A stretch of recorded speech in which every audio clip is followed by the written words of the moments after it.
students, welcome to the channel Economics Learners Point. Today we will talk about supply curve. Today we will discuss supply curve. Earlier we have discussed what is supply function and law of supply. So in this part we will discuss what is supply curve. Yes, types of supply curve. So what supply curve is a diagrammatic presentation of law of supply. जब जो law of supply होता है ना उसी को जब हम diagram form में रिप्रेजेंट करते हैं तो वो हो जाता है सप्लाई कर्व। तो ये दो तरह के होते हैं, इंडिविजुअल एंड मार्केट। तो इंडिविजुअल सप्लाई कर्व क्या होता है? Individual supply curve is defined as the curve which shows various quantities of a commodity which an individual firm or producer is willing to supply at different prices during a given period. एक given period of time में अलग अलग prices पे एक individual producer और individual firm कितनी quantities एक commodity की सप्लाई कर रही है अलग अलग प्राइसेस पे गिवन पीरियड ऑफ टाइम में, उसको हम जब डायग्राम फॉर्म में रिप्रेजेंट करते हैं ना तो उसी को कहते हैं इंडिविजुअल सप्लाई कर्व। अब हम देखते हैं कि हमारा सप्लाई कर्व, ठीक है, तो ये हमारा सप्लाई कर्व है। इसके पहले हम लोग ने डिस्कस किया था कि उसमें देखें सप्लाई शेड्यूल, तो उसी सप्लाई शेड्यूल से हमने ये डायग्राम बनाया है। तो ये रहा सप्लाई शेड्यूल, हम देखते हैं। देखिए इसमें क्या था, हमारे पास प्राइस था 10, 15, 20, 25, 30 और क्वांटिटीज़ थी 5000, 10,000, 16,000, 25,000, 35,000 पॉइंट्स। देखो कर्व पे ये पॉइंट हमारे हैं A B C D E, ठीक है। तो आइए देखते हैं, A point, B point, C point, D point, E point. A represent कर रहा है 10, B रिप्रेजेंट कर रहा है प्राइस 15 और क्वांटिटी 10,000, C रिप्रेजेंट कर रहा है 20 price and 16,000 quantity, D represent कर रहा है 25 रुपीज़ पर KG price and 25,000 quantity, and 30 E represent कर रहा है 30 रुपीज़ पर केजी प्राइस और 35,000 क्वांटिटी। तो अब हमने इसी शेड्यूल को हमने यहाँ पे डायग्राम फॉर्म में कन्वर्ट कर दिया। तो यही होता है सप्लाई कर्व। तो I hope you understand what is individual supply curve. Market supply curve क्या होती है? अब आपको ये तो पता ही है कि मार्केट शेड्यूल क्या होता है। मार्केट जब 2, 3 या मतलब बहुत या सारी फर्म्स की बात करेंगे हम, तो वो होता है मार्केट सप्लाई। जब एक गिवन पीरियड ऑफ टाइम में अलग अलग प्राइसेस पे सारे प्रोड्यूसर्स किसी कमोडिटी की अलग अलग क्वांटिटीज़ को सेल करेंगे या सप्लाई करेंगे, तो वही हमारी मार्केट सप्लाई कर्व हो जाएगी। तो आइए देखते हैं कि मार्केट सप्लाई कर्व बनता कैसे है। ये हमारा मार्केट सप्लाई कर्व है। इससे पहले हम मार्केट शेड्यूल देख लेंगे अपना, जो हमने पिछले वीडियो में डिस्कस किया था। ये हमारा मार्केट शेड्यूल है, ठीक है। थोड़ा सा थोड़ी सी मिस्टेक्स है तो उसको इग्नोर करिएगा। प्राइस है 10,000 है 100 kg पर, ठीक है, 1000 kg है तो 9,000 kg, 18,000 kg, 28,000 kg, 46,000 kg, 62,000 kg। तो 10 रुपये की 10 रुपीज़ जब प्राइस है, जब प्राइस हमारा 10 रुपीज़ है, जब 10 रुपीज़ प्राइस है तो हमारी जो क्वांटिटी है वो है 9,000। जब हमारा 15 रुपीज़ प्राइस है तो हमारी क्वांटिटी है वो 18,000। जो हमारी 20 रुपीज़ प्राइस है तो हमारी क्वांटिटी है 28,000। जब 25 रुपीज़ हमारा प्राइस है तो 46,000 हमारी क्वांटिटी है। जब 30 रुपीज़ प्राइस है तो हमारी 62,000 क्वांटिटी है। तो उसी मार्केट शेड्यूल को हमने यहाँ पे कर्व में कन्वर्ट कर दिया, तो ये मार्केट सप्लाई कर्व हो गया। I hope it is clear. Now coming to the derivation of supply curve from individual supply curve, कि इंडिविजुअल सप्लाई कर्व से हम मार्केट सप्लाई कर्व को कैसे डेरिवेट करेंगे। तो यहाँ पे हमने 2 ड्रॉ कर रखे हैं, इंडिविजुअल कर्व और एक है हमारे पास मार्केट सप्लाई कर्व। इंडिविजुअल है, ये फर्म ए है, फर्म बी है और ये मार्केट है, ए और बी दोनों का कॉम्बिनेशन। तो हम देखते हैं कि फर्म ए क्या बिहेव करेगी और फर्म बी क्या बिहेव करेगी।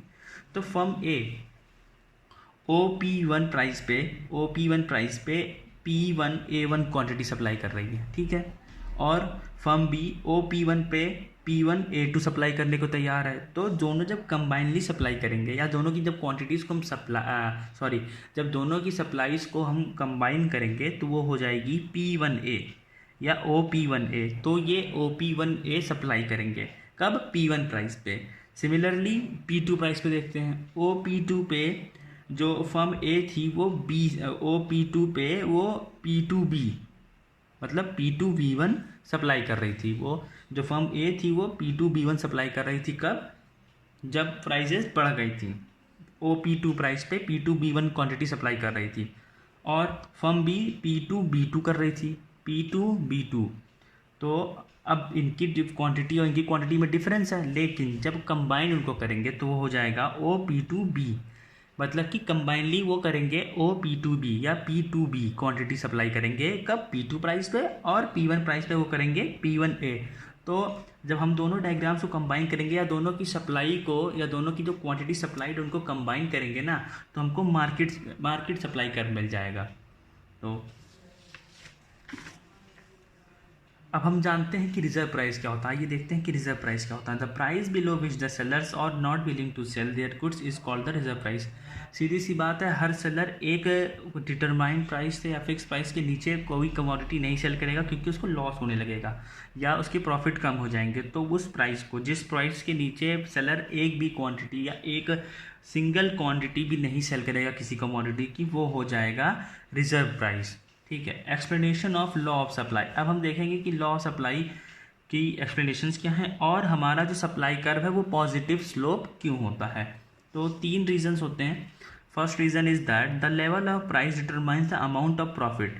The higher the price the larger is the profit that can be earn. मतलब कि सीधी सी बात है, ज़्यादा प्राइस होगी तभी हम ज़्यादा क्वांटिटी सेल करेगा प्रोड्यूसर, और जब प्राइसेस हाई होंगे तो प्रॉफिट ज़्यादा होगा और इसीलिए सप्लाई ज़्यादा होगी, और अगर प्राइसेस कम होंगे तो सप्लाई कम होगी और जिसकी वजह से हमारा प्रॉफिट कम होगा। तो ये भी रीज़न होता है पॉजिटिव स्लोपिंग का, क्योंकि यहाँ डायरेक्ट रिलेशनशिप प्रिवेल करती है प्राइस और सप्लाई में। ये मैंने आपको ऑलरेडी बता दिया था।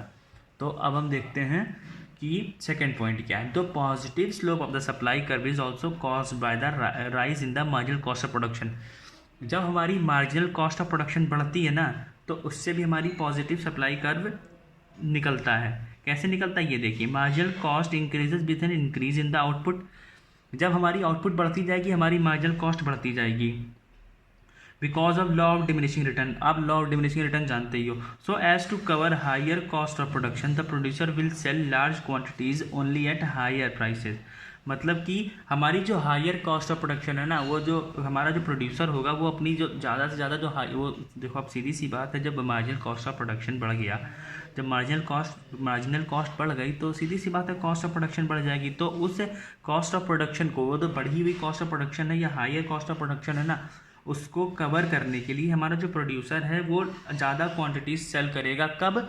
जब प्राइसेस हाई होंगे। He will sell only large quantities only at the higher prices. और जब प्राइसेस कम होंगे तो वो ज़्यादा क्वांटिटीज़ नहीं सेल करेगा, जिससे हमारा पॉजिटिव स्लोप ऑफ सप्लाई कर मिलेगा। ठीक। अब हम देखते हैं कि तीसरा क्या है। तीसरा point, third point, a rise in price would give incentive not only to the existing producers of a good but also motivate the other prospective producers to produce this good so as to earn higher profit. A producer will shift from one good to another. सीधी सी बात है, अगर एक commodity का price बढ़ता है, किसी एक कमोडिटी का, सपोज कर लो राइस है, राइस मतलब चावल, उसका प्राइस अगर बढ़ता है तो उससे अदर जो हमारे एग्जिस्टिंग प्रोड्यूसर्स हैं या एग्जिस्टिंग सेलर्स हैं उनको तो फ़ायदा होगा ही, और जो हमारे अदर प्रोड्यूसर्स हैं उनको भी फ़ायदा होगा। और वो क्या करेंगे, जो नए प्रोड्यूसर्स होंगे वो क्या करेंगे कि जैसे मान लीजिए वो पहले वीट का प्रोडक्शन ज़्यादा कर रहे थे, तो वो ट्राई करेंगे कि वो राइस का प्रोडक्शन ज़्यादा करें, जिससे उनको ज़्यादा प्रॉफिट मिले। तो इससे भी एक पॉजिटिवली स्लोपिंग सप्लाई कर्व मिलेगा। और इसमें जब हमारा प्रोड्यूसर होगा ना, वो एक कमोडिटी से दूसरी कमोडिटी पर शिफ्ट करने की कोशिश करेगा। क्यों? क्योंकि उसका दूसरी कमोडिटी में ज़्यादा प्रॉफिट है। So I hope this is clear. Thank you.